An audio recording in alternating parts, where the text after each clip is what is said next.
l'aube de la 40e édition du Tour de France à la voile, le Diam 24 de la jeune équipe sablaise Omkia, les Sables d'Olonne Agglomération, est prête à affronter les plus grands noms de la voile internationale. Aymeric Darry à la barre, Paul Normand au réglage de la GV et Raphaël Sancy à la tactique prenaient le départ ce vendredi 7 juillet dernier à 12h30. Pavillon rouge affalé, le tout premier raid nautique est lancé. L'équipe à la voile bleu-blanc-rose prend alors un excellent départ et se positionne en premier rideau avec un vent frais. Avant même le passage de la bouée de dégagement, une détachée prend forme et le Diam s'accroche au peloton de tête.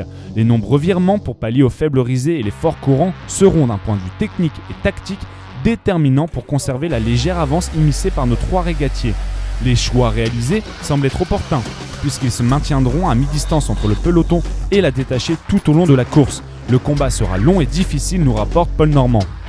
Une bataille acharnée se livre alors entre l'équipage et les éléments voulant absolument retenir le bateau. Après 3h30 d'intense concentration, c'est finalement une très belle 7ème place au classement général et surtout la gagne du Génaker vert puisqu'ils finissent premier du classement amateur. La deuxième journée du Tour de France à la voile se jouera en 5 manches à coefficient 0, celle-ci dédiée entièrement aux invités des teams. Journée d'entraînement donc pour la team en vue de la 3e course où la flotte s'affrontera sur un stadium nautique. Une première manche honorable positionnant la team en 3e position, suivie de manches moins fructueuses, 8e, 7e, 10e et 7e place.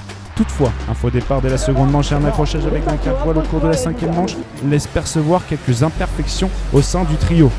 Dernière journée à Dunkerque, un ciel bleu azur accompagné d'un soleil de plomb, tout laisse penser que nous sommes dans le sud. Et pourtant, c'est la dernière et 3e journée de navigation. Les drapeaux flottent, mais ce ne sera que de courte durée, en vue des conditions météorologiques prévues pour le reste de la journée. Les bateaux sont au point mort et les départs de la seconde manche retardés.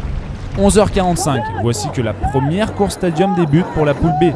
Loin derrière, l'équipe rose et bleue remonteront doucement les places pour se positionner en 5e position.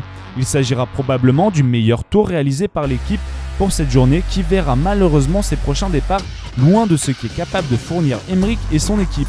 Ils se verront même disqualifiés par un black flag de la 4e et dernière manche avant la super finale pour avoir franchi la ligne de départ trop tôt.